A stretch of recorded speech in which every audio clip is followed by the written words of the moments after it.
अनेक वारिसा, चाहे किसी में कड़वी लगो, चाहे किसी में कड़वी लगो, चमक समान सितारा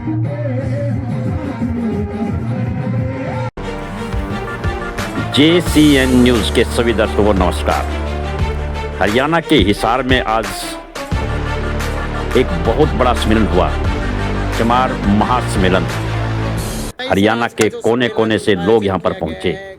20 से अधिक जिलों की भागीदारी यहां पर बताई गई। सम्मेलन में इतनी भारी संख्या में जन सैलाब को देखकर आयोजकों ने क्या कुछ कहा, आइए देखते हैं हिसार की अनाज मंडी में चमार महासम्मेलन से कुछ वीडियो। करके निकल के आए हैं और इस सम्मेलन के माध्यम से हम समाज के साथ जो भेदभाव हो रहा है वर्तमान सरकार में, उन्हीं के ऊपर विचार विमर्श करने के लिए ये सम्मेलन बुलाया गया था और सुझाव भी आ रहे हैं लोगों के। अभी हम उसका समापन भी करेंगे और सरकार से क्या मांग है, ये सारी की सारी हम इस प्लेटफार्म के माध्यम से सरकार के सामने रखेंगे।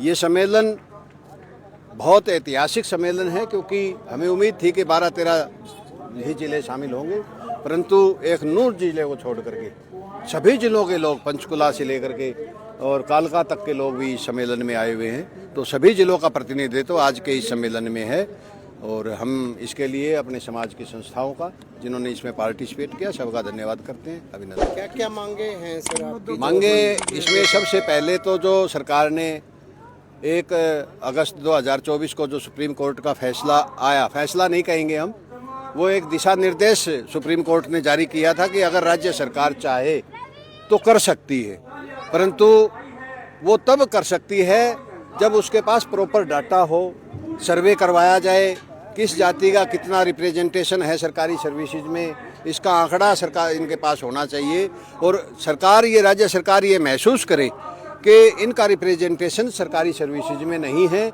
उनके लिए अलग से व्यवस्था की जा सकती है आरक्षण की। परंतु राज्य सरकार ने, क्योंकि लोकसभा में राज्य सरकार ने, बीजेपी ने देख लिया था कि माहौल तुम्हारे खिलाफ है, शेड्यूल्ड कास्ट का वोट तुम्हें नहीं मिलेगा, इसलिए शेड्यूल्ड कास्ट में 2 फाड़ करने के उद्देश्य से ये तुत्ताफुर्ती में ये वर्गीकरण किया। और इस वर्गीकरण के करने से पहले जो सुप्रीम कोर्ट की गाइडलाइन थी, उसमें किसी एक का भी राज्य सरकार ने पालन नहीं किया।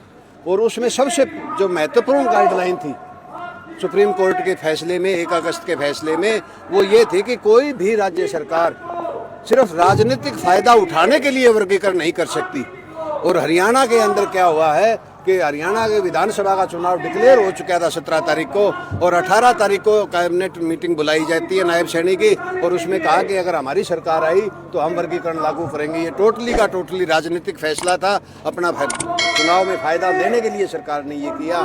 इसके लिए तो चलो हमारी, क्योंकि हाई कोर्ट के अंदर अपील चल रही है, उसकी 4 दिसंबर को शायद आर्गूमेंट्स भी होगी, परंतु वर्गीकरण करने के बावजूद जो हमारी जातियों को जिसमें इसमें अनदेखा किया जा रहा है, सबसे ज़्यादा रोष हमारा उसमें है। उदाहरण के तौर पर मैं आपको बताऊं कि जैसे एजुकेशन के अंदर 50-50% किया हुआ है, परंतु अकेले चमार जाति को मात्र 5% रिजर्वेशन मिल रही है। वो किस लिए मिल रही है मैं आपको बताता हूँ सच्ची, कि 10% रिजर्वेशन कर दी एजुकेशन में, 10% में DSC के समाज के लोग तो पूरे आ रहे हैं, उनकी सूची साथ लगा रखी है अधिसूचना में, परंतु जो हमारी कास्ट के साथ जो 15 जातियां जोड़ी गई थी, उसमें कोई सूची उस अधिसूचना के साथ नहीं लगाई गई।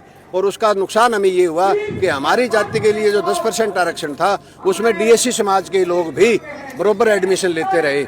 हमने ये बाकायदा RTI लगा करके राज्य सरकार के ऑफिसों में, हायर एजुकेशन में, यूनिवर्सिटीज़ के अंदर RTI लगा करके ये आंकड़ा जब इकट्ठा किया, तो आपको यकीन करना कि हायर एजुकेशन के जितने कॉलेज हैं, उसमें इन 4 सालों में 2020 से लेकर के 2024 तक 5253 बच्चे DSC समाज के हमारे कोटे में एडमिशन हुआ है, जो हमें सबसे बड़ा नुकसान है।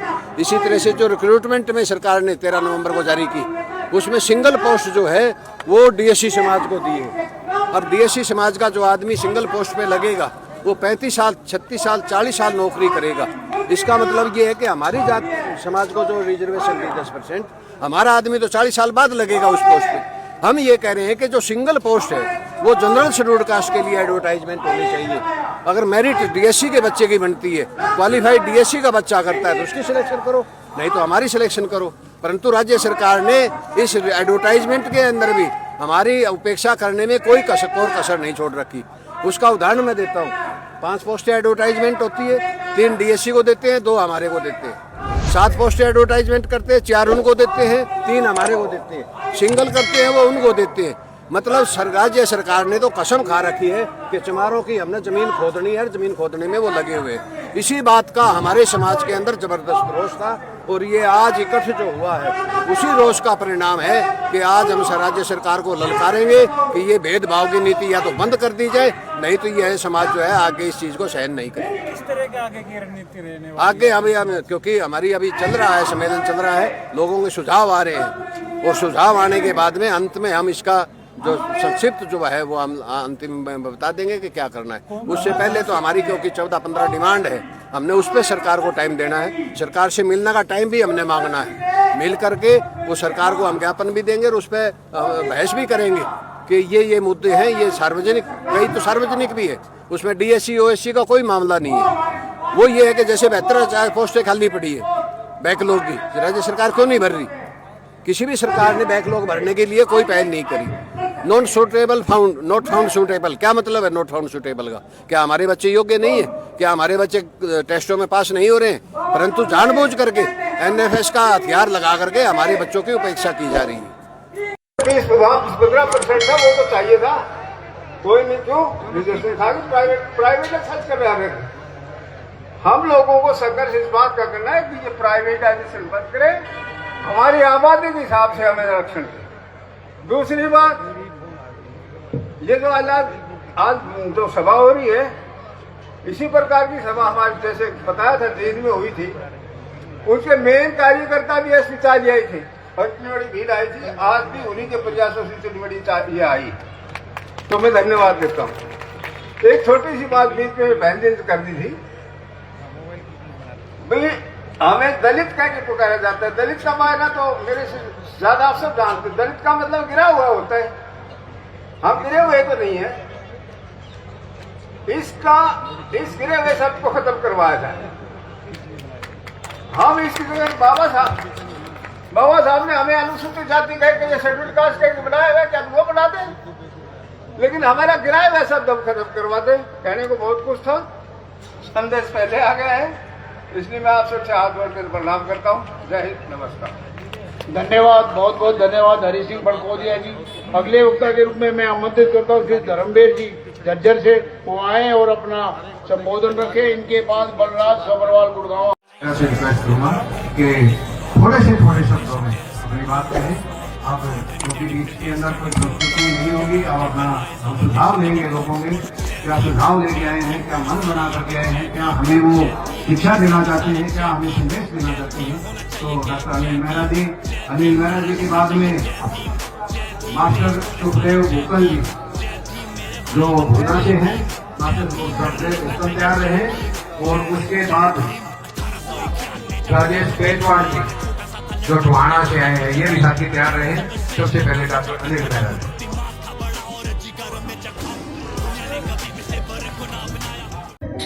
कौन से ड्राइवर रोड शो हुआ, एक बार जोरदार तालियां आयोजक कमेटी के नाम में सुनील गोलप्रिया जी के नाम में। और कहेंगे नहीं किसे का खटका मानने, नहीं किसे का खटका मानने, सच में कभी जाना दे हम साथी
नहीं किसे दे दुश्मनी, लेकिन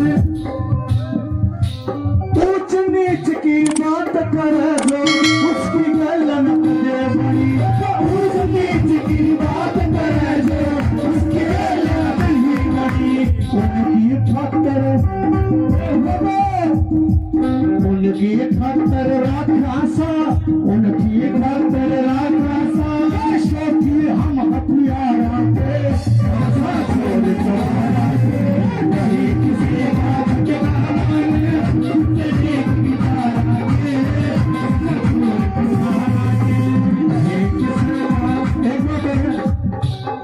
साथियों, नहीं किसे का नहीं किसे का सोचने कोई खाना के हम साथ छोड़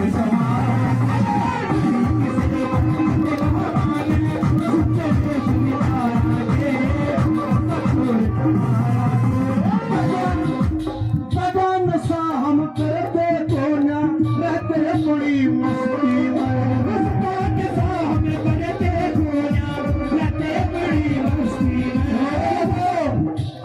एक और किसी के गीत सुन लियो, अरे का अपना गीत सुन लियो, उनका गीत इतना गहरा नहीं पाओगा। पता लोगों पता नशा हम करते तो ना रहते बड़ी मस्ती में, नशा हम करते तो ना रहते बड़ी मस्ती में, सुन चाहे मैं आकर पावे जिक चले नू जगती में, सुन चाहे मैं आकर पावे जिक चले नू बस्ती में, गलती में ना गलती में ना पावन सखी डाकू चोर झारा के छोड़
इनके सच्चे पुजारी सारा,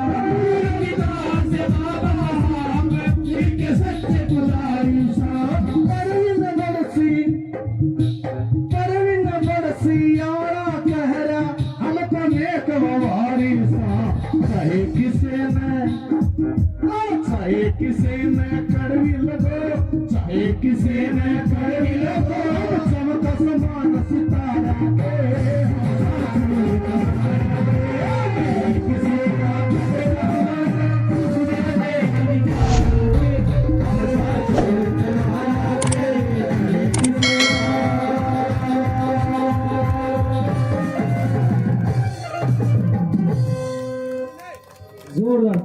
जोरदार ताली भाई प्रवीण बरसी के लिए। भाई भी पर पीछे आवाज नहीं आई, यहाँ की आवाज नहीं बाहर तक जाने चाहिए।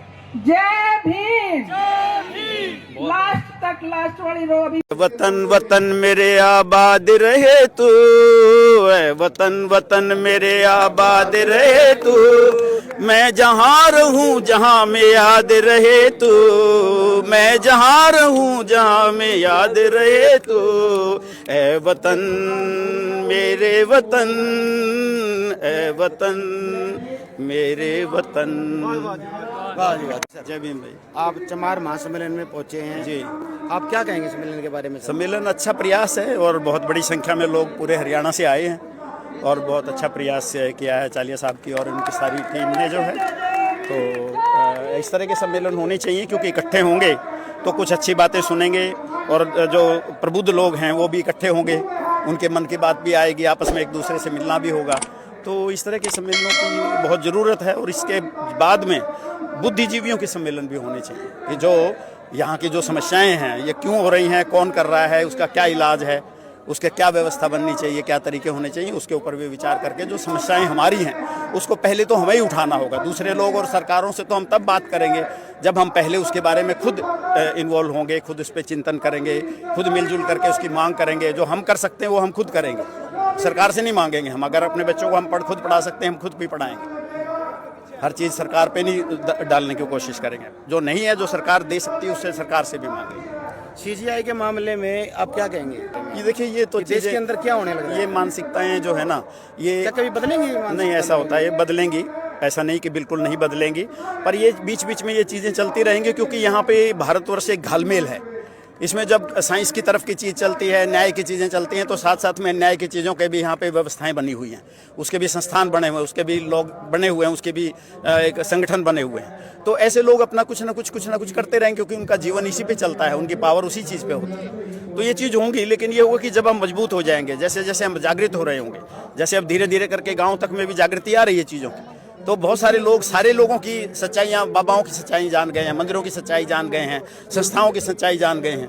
तो वो जैसे जैसे ये चीज़ें सामने आएंगी और सच्चाइयाँ सामने आएंगी तो उससे फिर रास्ता तय होने लगेगा और वो लोग कॉर्नर होने लगेंगे जो इस तरह के काम करते हैं। ये जो इशहार में भी आप कमिश्नर रहे हैं और हमारे न्यूज चैनल के माध्यम से आप क्या संदेश देना चाहोगे समाज को? आप भाइयों के, आप समाज को क्या संदेश देना चाहोगे? मैं यही संदेश तो यही देना चाहूँगा कि जो बाबा साहब के मूल्य थे, जो महाराज रविदास जी के मूल्य थे, समानता के, न्याय के, भ्रातृत्व के, प्रेम के, महात्मा बुद्ध के मूल्य हैं, और जो हमारे खून की जो हमारे विरासत है, जो हमारे बाप दादाओं ने मुझे दी है, कि उसमें मेहनत है, उसमें ईमानदारी है, उसमें दिन रात 2 रोटी खा करके जो है कड़ी से कड़ी मेहनत करने का मादा है, उसमें छीना झपटी नहीं है, किसी से चोरी छपटा नहीं है, किसी से छीनना नहीं है, और 24 घंटे मेहनत करनी है और अपने शरीर को और अपने मन को और चीज़ों में नहीं लगाना है, ना कहीं घूमना है, ना कहीं वो करना है, ना कोई और उल्ट सुलट चीज़ों में जाना है, ना कल्बों में घूमना है। ये जो हमारी विरासत है, ये हम 24 घंटे, हमारे माँ बाप ने 7 दिन 24 घंटे 365 दिन जो है यही काम किए हैं। तो वो जो मेहनत है, उस मेहनत को लेकर के हमें ऊंचाइयों को छूना, जैसे हमने ऊंचाइयां छुई हैं, अब अगली जो जनरेशन है हमारा, उनको कहना है कि उनको सब सुविधाएं हैं, उनको हमारे जैसे लोग, इन जैसे लोग गाइड करने वाले, हेल्प करने वाले हैं, उनके पास जेब में पैसा है। मेरे बाप के पास तो फिर फीस का पैसा नहीं होता था मेरा, तो आज उसका फ़ायदा उठा करके ये चांद से ऊपर जाएँ, हमारे से 10 गुना ऊपर जाएँ। ये उनका संदेश है, उनके माँ बाप को भी यही संदेश है कि वो इनको वहाँ पहुँचाएँ, वो पहुँच सकते हैं। मैं गाँव से निकल के पहुँच गया हूँ, ये शहर में बैठ के क्यों नहीं पहुँच सकता। धन्यवाद। जय गुरुदेव, जय गुरु रविदास महाराज, जय भीम। साथियों, एक नारा जरूर लगाओ, बाबा साहब अम्बेडकर, बाबा साहब अम्बेडकर अमर रहे, अमर रहे। धन्यवाद साथियों। आज बड़ा ही प्रसन्नता का विषय है, हमारे पूरे चमार समाज की तरफ से आज जो महासम्मेलन हिसार के अंदर अनाज मंडी में किया गया, उसके आयोजक हमारे प्रधान श्री शिषपाल चालिया जी, तमाम आयोजक मंडल और पूरे हरियाणा से आए हुए सभी संगठनों के, गुरु रविदास सभा, अम्बेडकर सभा, ज्योतिबा फुल्ले सभा, हमारी जितनी भी रमाबाई सभा, सभी साथी जो आए, आप सबका स्वागत है, धन्यवाद है। और हमारी मातृशक्ति प्रेस के साथी आए, आपका भी स्वागत है। साथियों, समय का अभाव है, समय बहुत हो गया, मैं तो ज्यादा बात नहीं कहूंगा, थोड़ी ही बातें कहूंगा। सबसे पहले तो मैं ये कहना चाहता हूं कि हमें हमारे महापुरुषों गुरु रविदास जी ने भी जो है हमें संगठित होने का और जो है साथियों संघर्ष करने की बात कही थी, लेकिन हम लोग जो है कहीं ना कहीं इस बात से पिछड़ गए। आज बाबा साहब अम्बेडकर ने किन परिस्थितियों के अंदर संविधान लिखने का काम किया साथियों।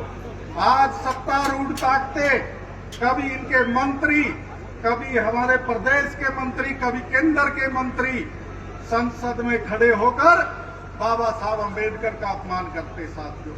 मैं हमारे समाज के लोगों से कहना चाहता हूं, जब कोई भी इस प्रकार की बाबा साहब पे या समाज के ऊपर टिप्पणी आती है साथियों, हम सबको 2 अप्रैल 2018 की तरह रोडों के ऊपर निकल आना चाहिए। मैं आपको याद दिलाना चाहता हूं, मैं कौन सी बात कहना चाहता हूं। मैं ये कहना चाहता हूं, जब गृह मंत्री अमित शाह जी ने संसद के अंदर खड़े होकर बाबा साहब अम्बेडकर का अपमान किया और कहा कि ये लोग जो है अम्बेडकर अम्बेडकर अम्बेडकर करते हैं, हमारे साथियों ने विरोध करना चाहिए था, जबरदस्त साथियों।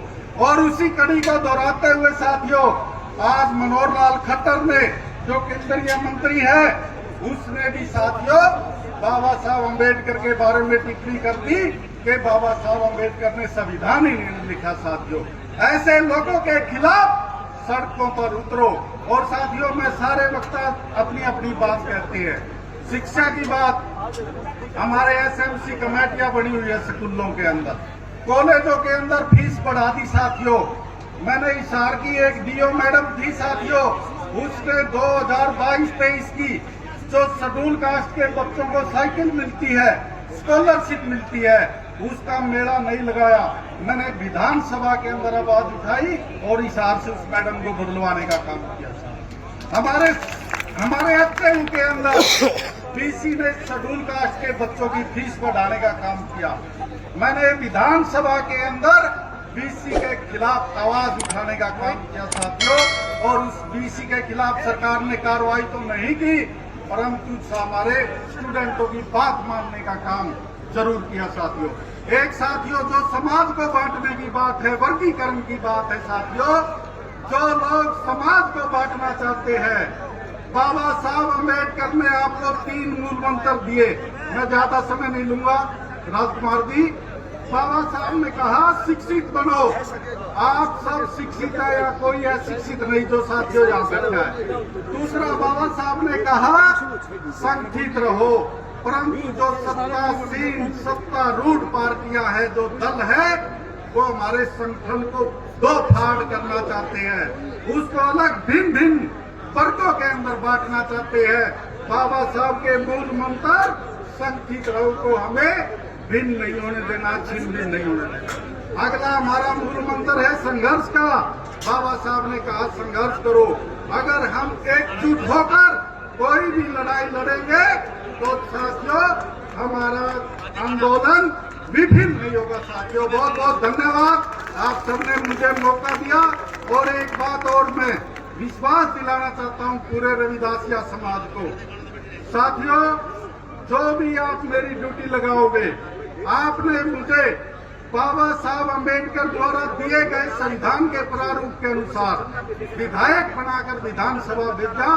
मैं भी आपको विश्वास दिलाता हूं साथियों, जो भी समाज मेरी ड्यूटी लगाएगा, जो भी मुद्दा समाज का आएगा, उसको विधानसभा के अंदर पुरजोर उठाने का काम करूंगा। साथियों, बहुत बहुत धन्यवाद। जय भीम, जय गुरु रविदास।